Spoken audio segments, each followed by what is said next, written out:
बिस्मिल्लाहिर्रहमानिर्रहीम अस्सलाम वालेकुम मेरे काश्तकार भाईओ। मैं इस वक्त कपाह की खेत ਦੇ ਵਿੱਚ ਮੌਜੂਦ ਹਾਂ ਤੇ ਮੈਂ ਇੱਕ ਅਹਿਮ ਨੁਕਤੇ ਦੀ ਤਰਫ ਤੁਹਾਡੀ ਤਵੱਜਾ ਦਿਲਾਣਾ ਚਾਹੁੰਦਾ ਹਾਂ।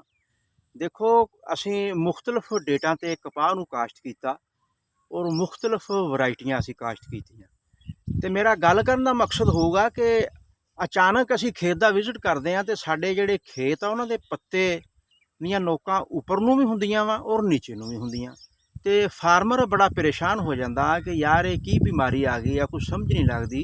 अद्धे क पत्ते थल्ले नूं हो गए, अद्धे क पत्ते उपर नूं हो गए। मतलब खेत की जिहड़ी पोजीशन आ एक जैसी नहीं गई, ऊपर नीचे हो गए पत्ते।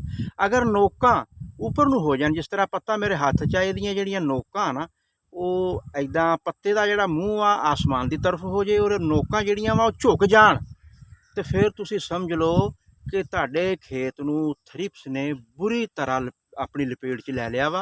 पत्ते दियां रगां चूस लियां वा, इहदे विच जान नहीं रहेगी, ये बेजान हो गया वा। इहदा जिहड़ा ना फूड सैशन का अमल वो भी मुतासर हो गया वा क्योंकि फूड फैक्टरी आ। पत्ता एक फूड फैक्टरी हुंदा वा, इहदे विचों खुराक हुण नोड्स नूं नहीं मिलेगी, फ्रूटिंग नहीं लगेगी ते पत्तियां दियां नोकां झुक गईयां वा और मूँह जिहड़ा वा वो उपर नूं हो गया वा ते फिर थ्रिप्स ने अपनी लपेट च लै लिया। अच्छा, फिर तुसीं देखदे आ ਇਹ देखो ना, हुण अमूमन पत्ते जिहड़े आ ना उन्हां दा मूँह ਇਹ तुसीं देख लो, ਇਹ देख लो उपर नूं होया खड़ा वा। इस तरह आ खेत दा खेत ही जिहड़ा ना इहदे चों 10 ਤੋਂ 15% जिहड़े पत्ते आ वो उपर नूं हो गए ते थ्रिप्स आ गई आ, रगां चूस लियां वा ते पत्ते बेजान हो गए।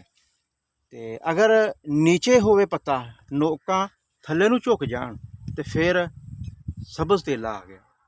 ते दोनों ही बहुत खबीस बीमारियां वा, ये खबीस कीड़े आ, ये इन्हां दा कंट्रोल जिहड़ा वा वो बहुत जरूरी है।